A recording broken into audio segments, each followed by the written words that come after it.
Let me ask you something gently tonight. When did you last let yourself rest, truly rest, without a knot of guilt tightening in your stomach, without a running list of everything you should be doing instead? For so many of us, stopping has become almost impossible. Even when our bodies are still, our minds keep sprinting, keeping score, insisting that if we're not producing something, we're falling behind, letting people down, wasting the day. We've turned rest into a thing we have to earn, and then we never quite let ourselves earn it. Tonight, July 8th, 2026, the moon is a waning crescent, just past her last quarter, a little over a third of her face still lit and quietly emptying night after night toward the dark of the new moon about a week from now. This is the long, releasing exhale of the cycle, the winding down stretch, and she is inviting you into it. In the next few minutes, I want to gently take apart the belief that rest is laziness, show you how stillness is actually where the most important work quietly happens, and help you give yourself permission to truly rest tonight, guilt and all. This letter is for your tired body and your restless mind. Let's slow down together. Look for the moon tonight, and you'll find her waning, a little over a third of her face still lit on the left, the rest already given quietly back to the dark.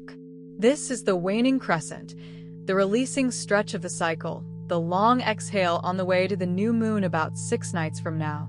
And notice what she is doing here, letting go.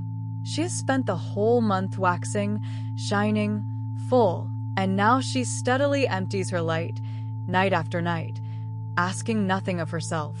She does not see this slow emptying as failure. She knows the dark she's moving toward is not the opposite of her fullness, but the source of it, the place where she gathers herself to begin again. That is the medicine of tonight. If you've been running on empty, convinced you have to keep going, the moon is showing you another way. Releasing is not the end of a story. It is the quiet, necessary place where the next beginning is being made. The energy of tonight is emptiness, the good kind, not the hollow ache of burnout, but the spacious quiet of a field after harvest, a day winding all the way down. All month the sky asked you to build and release. Tonight it asks for nothing at all except that you let yourself be still. This is not a night for pushing, planning, or forcing anything into being. Whatever pull you feel to be productive right now is worth noticing, and then gently setting aside. The energy tonight rewards subtraction. Fewer screens, softer light, slower breath. If you can let yourself do a little less than you think you should, you'll be moving exactly with the sky, toward the dark, toward the rest, toward the renewal that only quiet can grow.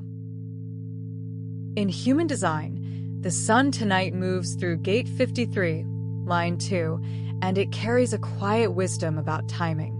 Gate 53 is the gate of beginnings, of the drive to start new cycles. But line 2 is the natural, the one who waits to be called rather than forcing the door. Together they hold a truth that runs against everything the hustle world tells us.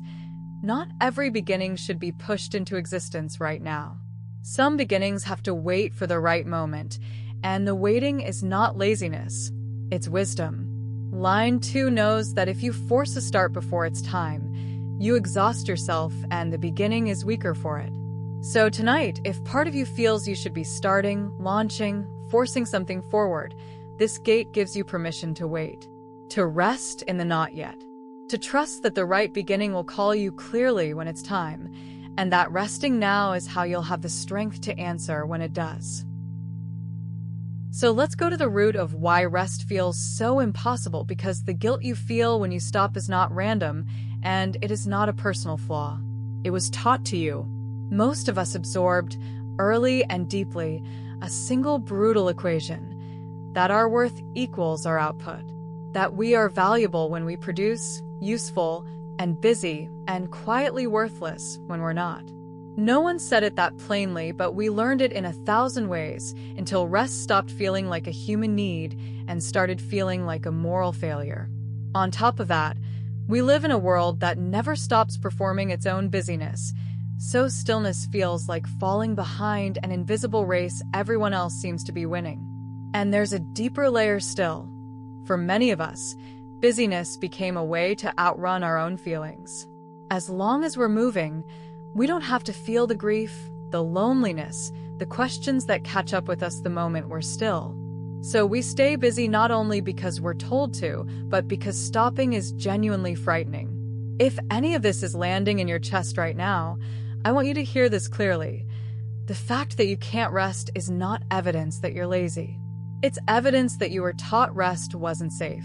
And that belief, however deep, can be gently, slowly unlearned, starting with one quiet night like this one. So let me show you the thing that changes everything, because rest only feels like waste until you understand what's actually happening inside it. Look at how the living world works. A farmer who knows the land will leave a field fallow, plant nothing, force nothing for a whole season. To an anxious eye, that field looks like failure, like wasted ground. But the farmer knows the truth. That resting field is quietly restoring everything the harvest took, and the season of apparent nothing is exactly what makes the next abundance possible. The same is true of the seed, which does its very first and most important growing underground, in the dark, where it looks like nothing is happening at all. The same is true of your own body every single night. Sleep, which looks like the ultimate doing nothing, is when you actually repair, consolidate, and heal. Everywhere you look, the pattern repeats. What appears to be empty stillness is, in fact, everything quietly getting ready. Rest is not the absence of progress. Rest is a different kind of progress, the invisible kind, the kind that happens underground, the kind without which nothing visible could ever grow. When you finally let yourself be still tonight, you are not falling behind. You are lying fallow. You are the field restoring. You are the seed, rooting in the dark. You are doing the hidden work that all your visible work depends on. So, how do you actually let yourself rest tonight, when the guilt is real and the habit of pushing runs so deep? It begins with an act that sounds almost too simple, giving yourself explicit, out-loud permission. So much of our exhaustion comes from resting badly, stopping our bodies while our minds keep flogging us for stopping. Tonight, try resting on purpose instead. Decide, deliberately, that for a little while you are allowed to do nothing, and that this is not a reward you have to earn but a need you're simply allowed to meet. Here's the part that matters most. Rest before you feel you've earned it.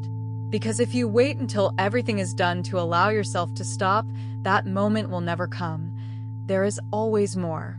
The whole practice is letting yourself rest while things are still unfinished, precisely because that's the only time rest is ever actually available.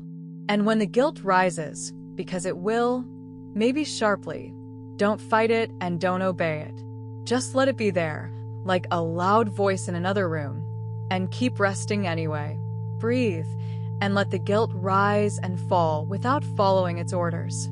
Each time you do that, you're teaching your nervous system something it may never have learned, that you can stop and be still and do nothing, and you are still safe, still worthy, still whole. The light always returns after the dark. It doesn't need you to force it.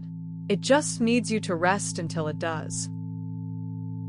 Here is your rest ritual for tonight, and true to the Waning Crescent, it asks you to do less, not more. When the evening has gone quiet, turn off one screen and dim one light. Make the space around you a little softer, a little darker, like the sky. Then sit back or lie down and for just 2 minutes do absolutely nothing. No phone, no list, no fixing.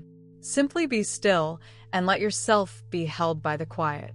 When the guilt whispers that you should be productive, that there are things to do, don't argue with it and don't obey it. Just breathe and stay exactly where you are. And gently, to yourself and the dark, whisper these words: resting is allowed, and this is the work right now. Let that be true for 2 whole minutes. That's the entire ritual. It looks like nothing, but like the fallow field, like the rooting seed, like the sleeping body. That quiet nothing is where tomorrow is being quietly, faithfully made. So, let this be the letter you keep from tonight's waning moon. You are allowed to rest, not because you've finished everything, not because you've earned it, but simply because you're human and the cycle is winding down. Rest is not laziness, and it is not falling behind. It is the fallow field, the rooting seed, the repairing night, the hidden work that everything visible depends on. Tonight, let yourself be still. Let the guilt rise and pass. And trust, as the moon does, that emptying toward the dark is exactly how the light gets ready to return. Thank you for resting with me tonight in the winding down stretch of the cycle. In about 6 nights, the moon will go fully dark and then begin again as a brand new moon. And if you'd like to move gently with that rhythm of release and renewal, the free moon calendar is waiting for you in the description. A new letter from the sky arrives every single day. Until tomorrow, rest without guilt and let the dark do its quiet, faithful work.